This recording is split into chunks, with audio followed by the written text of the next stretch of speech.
Hey everyone, welcome back.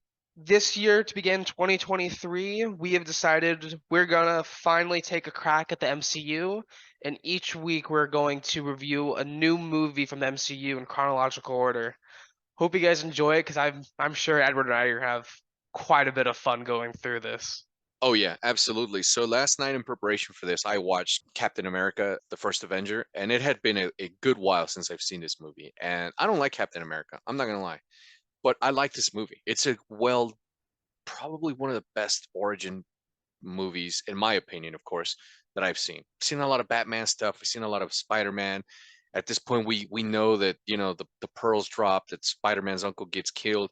But here, it's just so fresh on our minds. It hasn't happened time and time again. So it's a very well done origin story, and I love the villain in this movie. Oh, I agree, and real quickly, but when you mentioned the villain, they got Hugo Weaving to play the Red Skull. That is amazing. I really wished Hugo Weaving was willing to play the Red Skull in later projects, because the way Hugo Weaving talks is just amazing. He's one Yeah, of the best actors.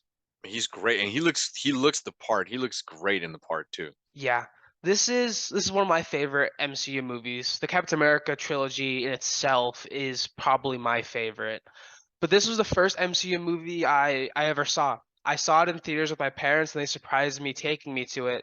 And so it does hold a little bit of a special place, and perhaps I'm a bit biased because of that. But I really enjoyed this movie. As you guys know, Chris Evans is amazing as Captain America, and Sebastian Stan as the Winter Soldier was amazing. Like especially later when he pops back up in the sequel. During this movie when he died, I was genuinely surprised by that because I was not familiar with the Winter Soldier at the time. This movie was just a great adventure. I really enjoyed it. The acting was great, the motivations, and Steve Rogers being Captain America, defying orders, going behind enemy lines. Chris Evans and the writing, they've really sold it. Now this movie's it's really good. It does a good job of introducing us to this world, the villains, the reason why Captain Rogers wants to do what he does. I already kind of knew what happens to Bucky, and so when he dies for me, I was just like, oh, now I can't wait to see him pop up as Winter Soldier, which of course we later on get to see. So it's phenomenal.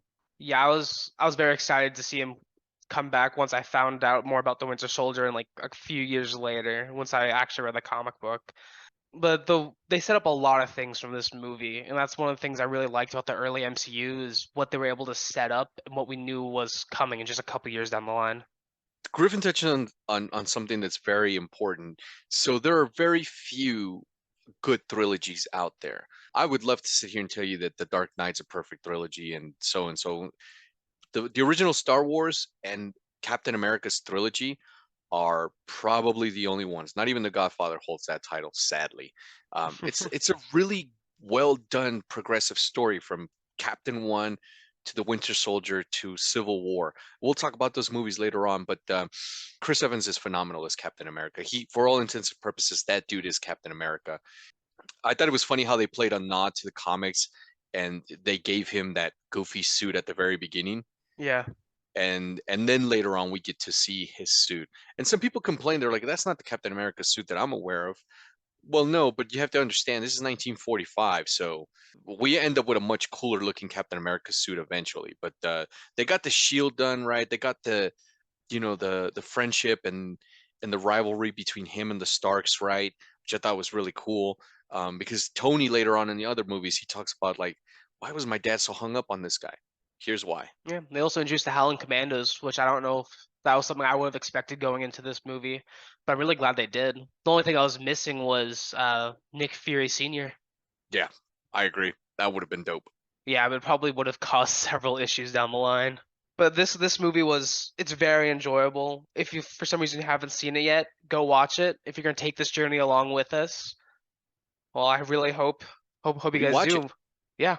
Rewatch it. There's a lot of MCU films. Some of them we've have already reviewed, so they won't be in our list this year.